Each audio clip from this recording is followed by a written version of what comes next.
Sakit, memang sakit. Antara komplain utama jika pesakit terkena kutu babi.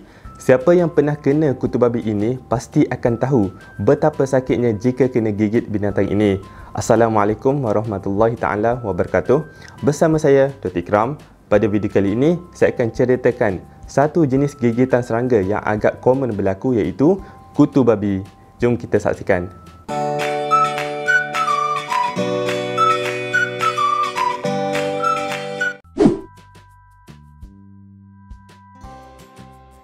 Kutu babi ataupun sengkenit ataupun di sesetengah tempat ada yang memanggilnya sebagai pirah adalah merupakan sejenis serangga daripada keluarga labah-labah.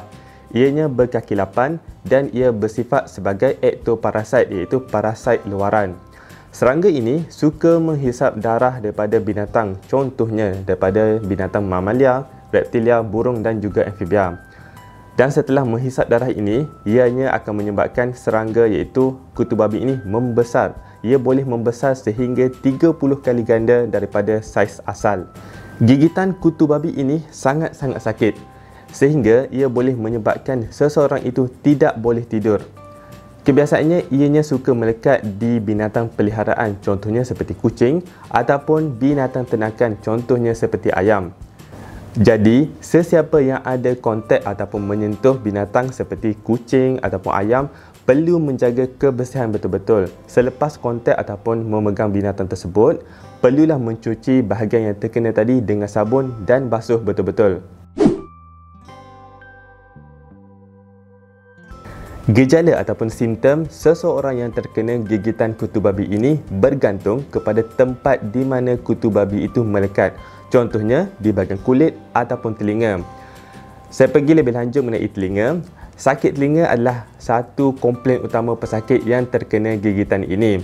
Ianya berlaku tanpa ada penyebab yang lain. Contohnya tanpa ada demam, tanpa bernanah telinga ataupun tanpa trauma.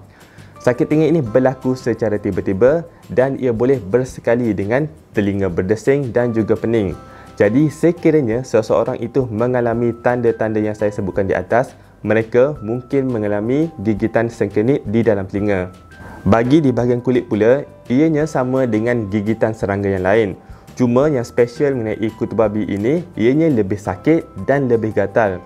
Sengkenit ini makin lama makin membesar dan pada awalnya mungkin ia kelihatan seperti bintik hitam saja di kulit dan kulit menjadi radang, iaitu kemerah-merahan. Sekiranya terdapat komplikasi, ia mungkin boleh menyebabkan jangkitan kedua di bahagian kulit. Rawatan bagi gigitan sengkenit ataupun kutu babi ini, yang pertama, anda perlu buang kutu babi itu daripada badan anda, tak kisah daripada telinga ataupun kulit. Untuk di bahagian kulit ini, ianya perlu ditarik betul-betul. Tapi hati-hati kalau berurusan ataupun sengkenit ini tergigit kanak-kanak, kerana gigitan sengkenit ini sangat kuat. Jika gigitan kutu babi itu biasa-biasa saja, merah dan gatal-gatal di bahagian kulit ini boleh dirawat dengan menggunakan calamine. Tapi sekiranya gigitan itu teruk, mungkin krim yang mengandungi steroid diperlukan. Dan jika ianya ada komplikasi, contohnya terdapat jangkitan kedua, antibiotik mungkin diperlukan. Tapi bagaimana pula jika kutu babi ini berada di dalam telinga? Jadi, untuk kes ini boleh letak minyak, contohnya seperti olive oil di dalam telinga. Tujuan kita buat demikian ialah untuk melemaskan kutu di bahagian corong telinga ini, dan kutu itu akan mati jika dilemaskan dengan olive oil. Benda ini anda boleh buat sendiri kat rumah dan lihat pergerakan sengkenit itu. Sekiranya sengkenit itu sudah mati dan tiada pergerakan, anda boleh keluarkan sengkenit itu tadi. Bagi kebanyakan kes, agak susah sebenarnya nak buang kutu babi di dalam corong telinga. Kebiasaannya pesakit akan pergi ke klinik dan doktor akan memeriksa dengan menggunakan otoskop dan akan keluarkan sengkenit dengan menggunakan alat khas.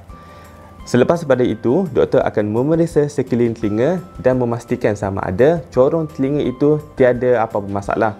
Namun sekiranya di bahagian corong telinga ini terdapat jangkitan kuman ataupun keradangan, ubat akan diberikan bergantung kepada keadaan corong telinga itu tadi. Sama ada ubat titis ataupun ubat oral antibiotik mungkin diberikan. Saya harap anda semua at least sedikit sebanyak mendapat sedikit info berkenaan penyakit gigitan kutu babi ini. Sekiranya anda rasa video ini bermanfaat dan berguna untuk anda boleh tekan like kepada video ini dan subscribe kepada channel ini. Last sekali saya ucapkan terima kasih kerana menonton. Assalamualaikum.